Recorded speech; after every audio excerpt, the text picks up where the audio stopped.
Prendre soin de l'être, le podcast pour cultiver la santé holistique jour après jour. Je suis Virginie Cobert et je vous donne rendez-vous chaque vendredi avec moi, mais surtout avec vous, pour prendre soin du précieux de la vie en vous et autour de vous. Bonne écoute!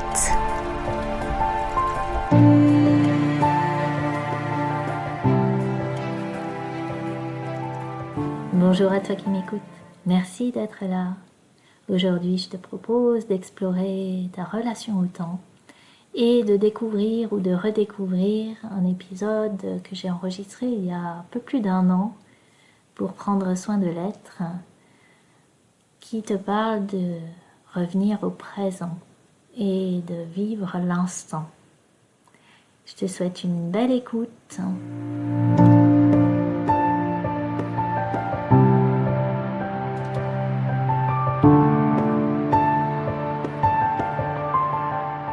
Bonjour à toi qui m'écoutes et merci d'être là.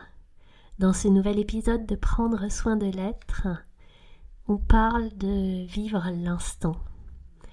Cet instant magique, cet instant précieux, cet instant qui est le véritable espace de tous les possibles, cet instant présent qui justement est un véritable présent. L'instant, le présent, c'est l'espace où tu as le choix. C'est l'espace de tous les choix en vérité. Ces choix qui t'appartiennent pleinement, qui sont à ta disposition, qui te permettent d'exercer ta véritable souveraineté, ta véritable puissance. Cet instant de tous les possibles, les Grecs appelaient ça le kairos, le temps des opportunités.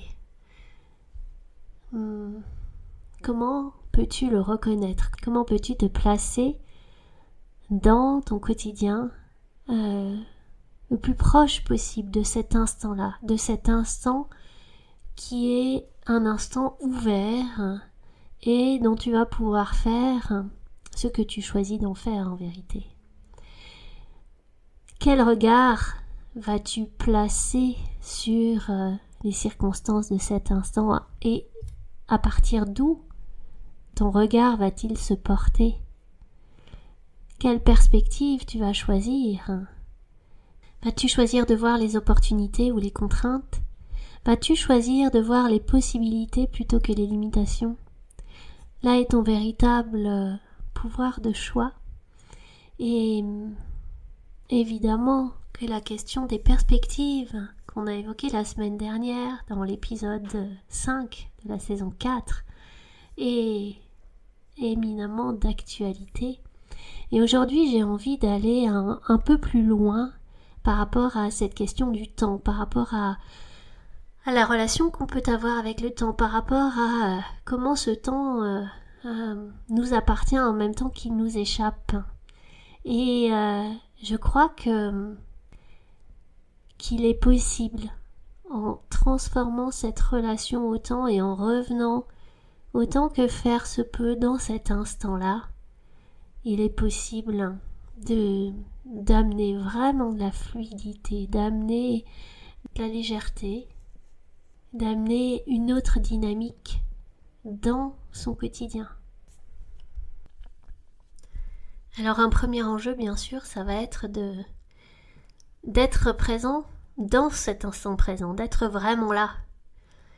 Je ne sais pas si tu as remarqué à quel point on est des experts dans l'art d'être focalisé sur le passé ou focalisé sur le futur, sur ce qui va arriver, sur comment ça va arriver, sur qu'est-ce qu'on peut envisager, prévoir, projeter vers le futur, ou alors qu'est-ce qui s'est passé et comment ça s'est passé, et dans les ressassements par rapport à ça, en d'autres termes, à quel point on est des maîtres pour esquiver cet instant présent.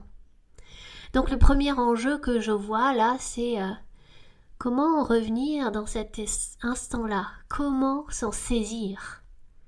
Il est là, je le disais en introduction, il est complètement offert, il nous appartient pleinement. Et ça, c'est un véritable cadeau, bien sûr, mais c'est une réalité de tous les jours. Tous les jours, on a toute une collection d'instants, une multitude d'instants. Et on n'a rien à faire pour juste les recevoir et s'autoriser à les vivre.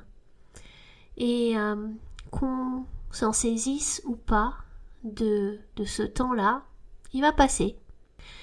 Et justement, qu'est-ce qui permettrait que tu t'en saisisses? Comment revenir dans cette disponibilité à recevoir et à se mobiliser dans cet instant pour pas le laisser passer? Eh bien, pour moi, une des premières clés, c'est déjà sortir de sa tête.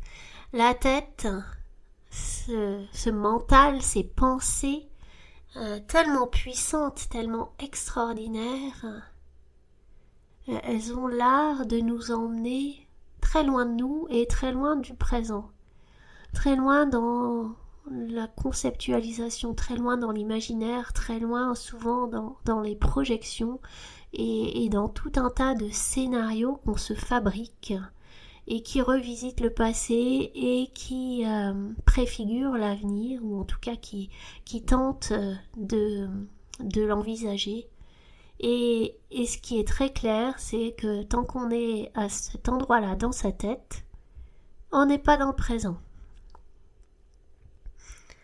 Pour moi, la ressource essentielle pour revenir dans cet instant-là et pour le vivre pleinement, c'est de rester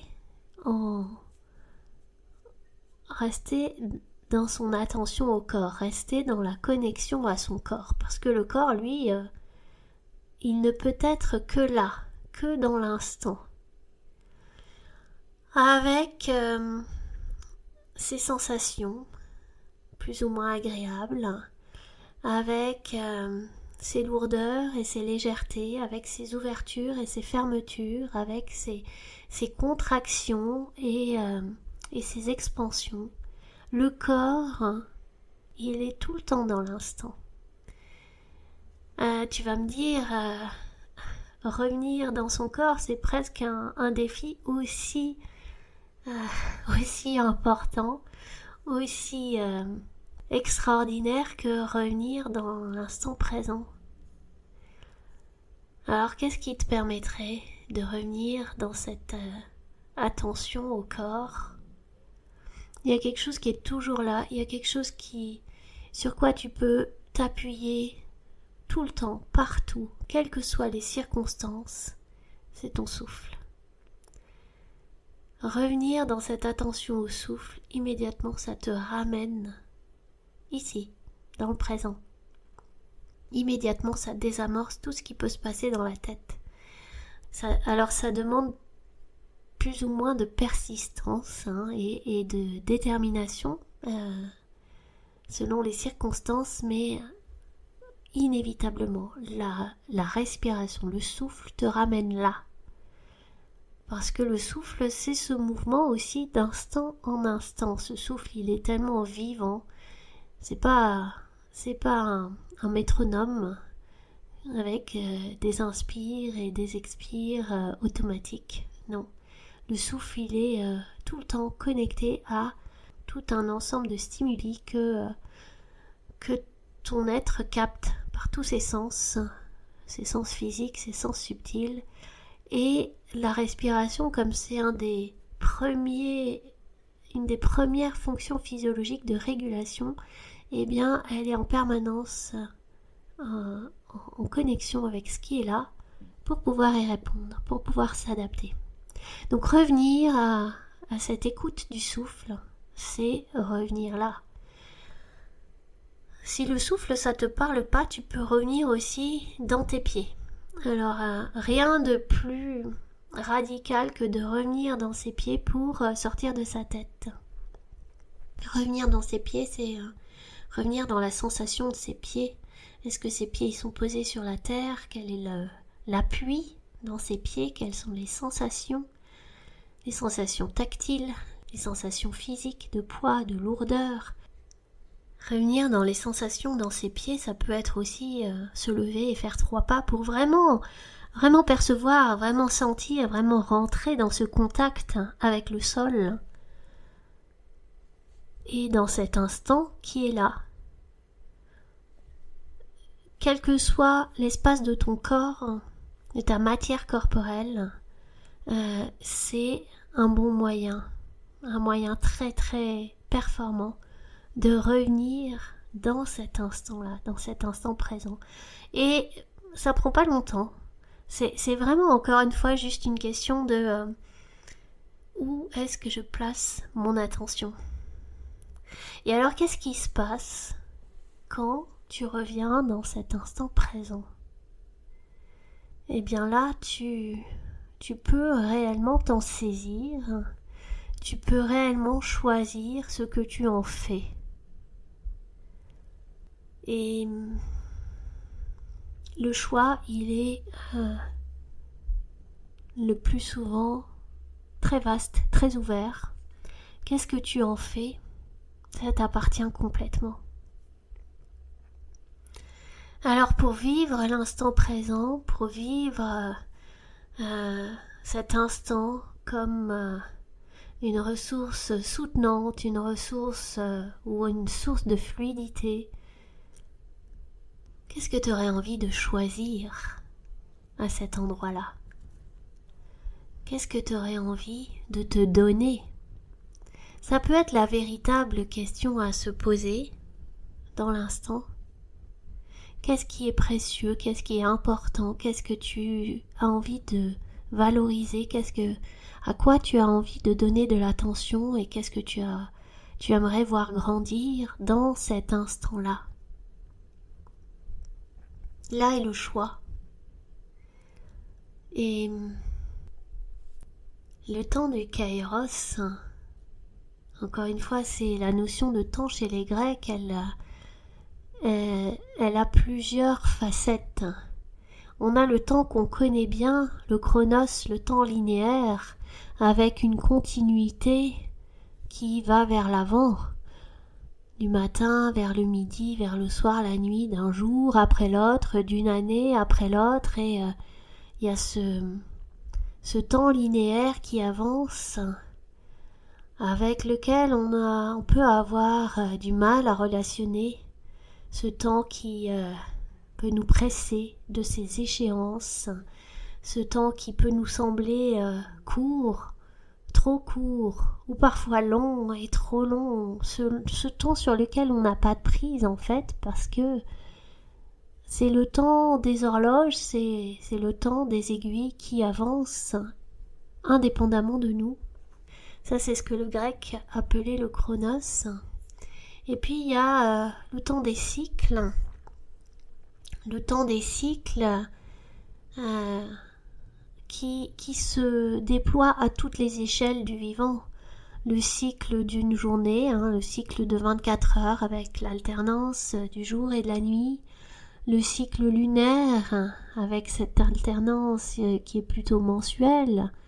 Le cycle solaire avec une alternance qui est plutôt de l'ordre de l'année et la succession des saisons qui reviennent d'un cycle après l'autre. Il y a le cycle d'une vie humaine et le cycle d'une vie qui a un début et une fin et qui va se perpétuer vie après vie, individu après individu. Et puis il y a des cycles dans le vivant qui sont beaucoup plus courts et des cycles qui sont beaucoup plus longs et qui nous échappent. Le cycle des végétaux n'a rien à voir avec celui qu'on expérimente dans notre vie incarnée, et le cycle des minéraux encore moins. Quant au cycle cosmique, au cycle des astres et même de l'univers, c'est encore plus inaccessible, je dirais, à notre compréhension, mais en tout cas ces cycles sont la matière du vivant, sont le rythme du vivant. Et ça, c'est une autre forme de temps que les Grecs distinguaient. Et puis, il y a ce temps du kairos. Le kairos, le temps des opportunités, c'est cet instant furtif qui est là. Avant, c'est pas là. Après, c'est déjà passé. C'est cet instant présent, cet instant furtif où tout est possible. Et on pourrait considérer que ce kairos, eh bien, il se présente, il se produit dans certaines circonstances, quand les planètes sont alignées, quand il y a un certain nombre de conditions qui sont réunies et que tout à coup, ça ouvre un espace de possibilités. Mais on pourrait aussi considérer que ce kairos, il est accessible, il est disponible, il est là à chaque instant. Et que c'est aussi notre posture, notre ouverture et notre présence qui va ouvrir aux infinies possibilités. C'est un petit peu la même chose que je peux dire quand je parle de la magie. La magie du vivant, la magie, cette magie qui fait qu'il y a des choses qui se produisent qui, a priori, nous paraissaient impossible ou inaccessible. Cette magie, en fait, elle est toujours là. Et ce qui va faire qu'elle va s'activer ou non, c'est notre qualité de présence, notre qualité de disponibilité, notre qualité d'ouverture. Eh bien, pour moi, le kairos, il y a de ça. Le kairos, c'est possible de le vivre à chaque instant. C'est possible, en fait, à chaque instant de saisir ces infinies possibilités, de saisir les opportunités qui sont là et qui peuvent se dévoiler parce que je suis disposée à les percevoir, tout simplement. Et ce kairos, on pourrait dire, c'est un petit peu aussi comme un temps quantique, un temps qui permet un changement de niveau d'énergie. Un saut quantique, c'est ça, c'est qu'on change de niveau d'énergie. Et en changeant de niveau d'énergie, on change de qualité, on change de forme, quelque part, on change d'expression. Il y a un basculement qui est possible dans un saut quantique.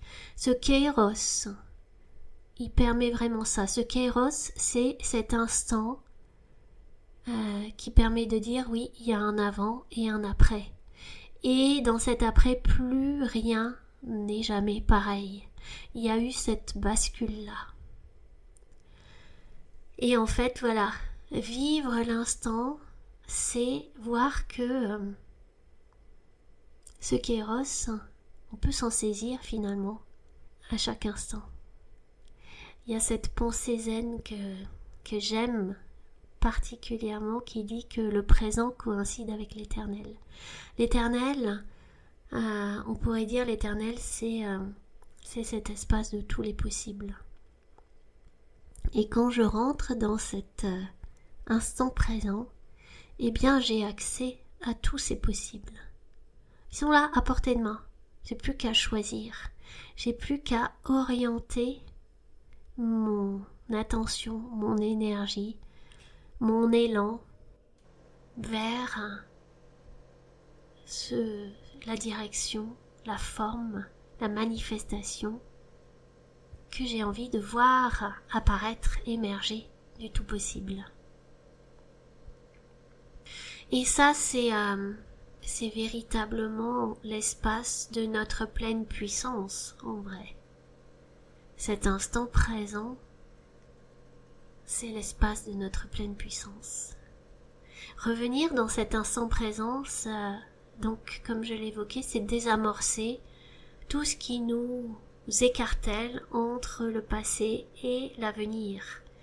On n'a pas de pouvoir sur le passé directement, on n'a pas de pouvoir ou de contrôle sur l'avenir directement, là où on peut vraiment exercer ce choix et cette induction, c'est dans le présent. Et ce qui est absolument merveilleux, c'est que l'induction qui prend sa source dans ce présent, elle va pouvoir se répercuter aussi bien dans le passé que vers l'avenir. Je vais pas approfondir davantage parce que la question du temps, elle peut être considérée selon tellement de portes.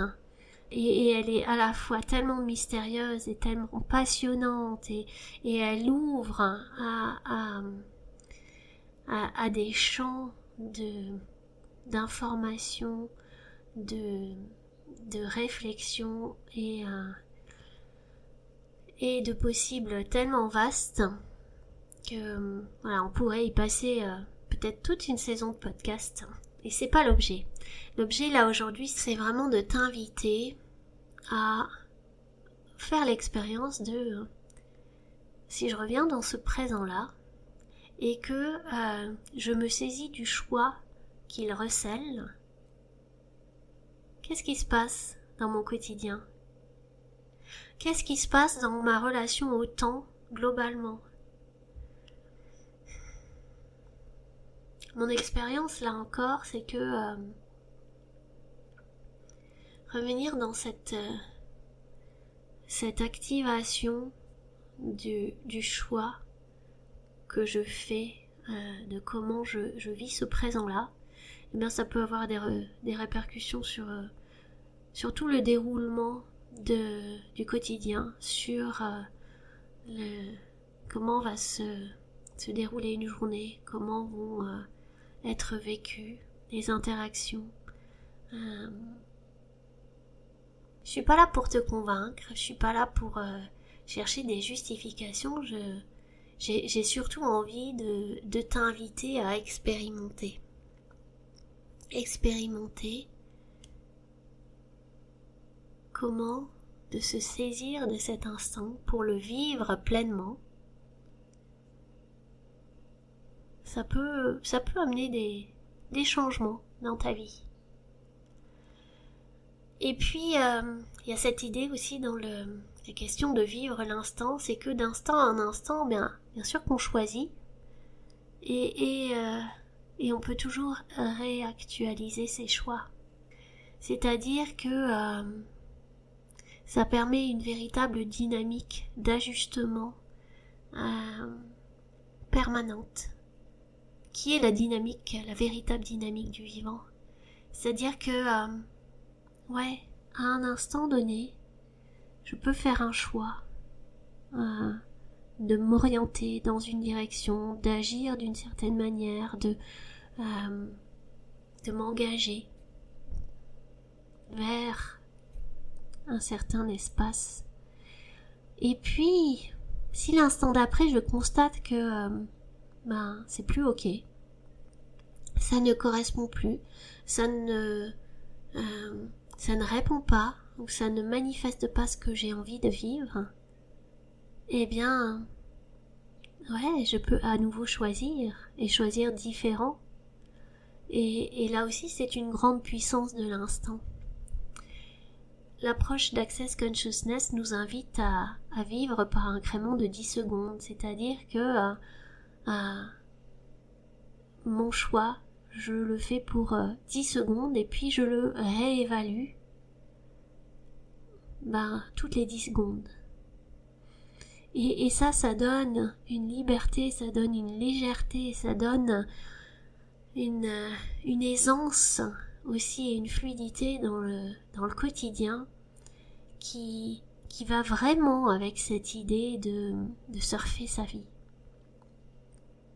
Et oui, comment ça serait pour toi si tu t'autorisais chaque instant ou chaque 10 secondes à faire de nouveaux choix, ou alors à refaire des choix qui peut-être seront les mêmes parce que tu as validé qu'ils contribuent pour toi, tu as validé qu'ils te permettent de vivre ce que tu as envie de vivre, ou alors te donner la possibilité de faire des choix différents quand les choix que tu as faits t'amènent à vivre quelque chose qui n'est pas tellement contributif, ou qui n'est pas soutenant, ou qui n'est pas satisfaisant, qui n'est pas joyeux.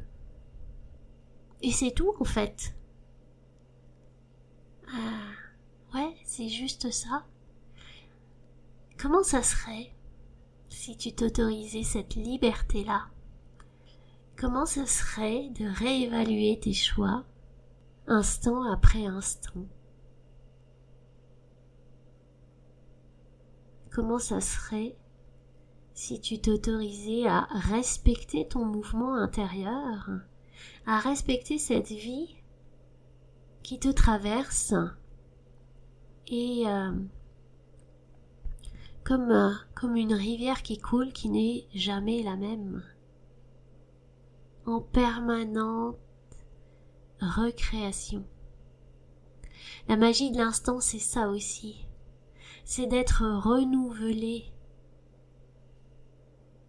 en permanence, c'est de naître et de naître encore et de naître à nouveau et d'être perpétuellement en train de naître et perpétuellement en train de mourir pour pouvoir naître à nouveau, encore et encore.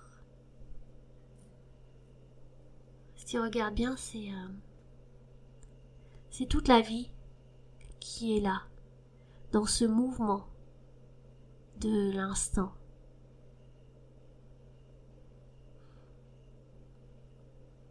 Alors est-ce que ce serait une possibilité pour te sentir plus vivant, plus plein de cette vie, que de revenir dans l'instant pour t'en saisir, pour l'habiter pleinement et te laisser traverser par lui aussi, et pour choisir ce que tu en fais?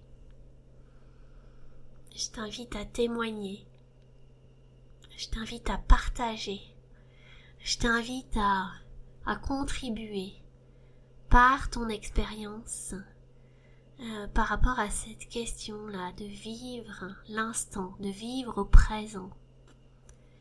Et de pouvoir peut-être offrir de ce présent ce qu'il t'apporte, ce qu'il nourrit en toi, ce qu'il permet.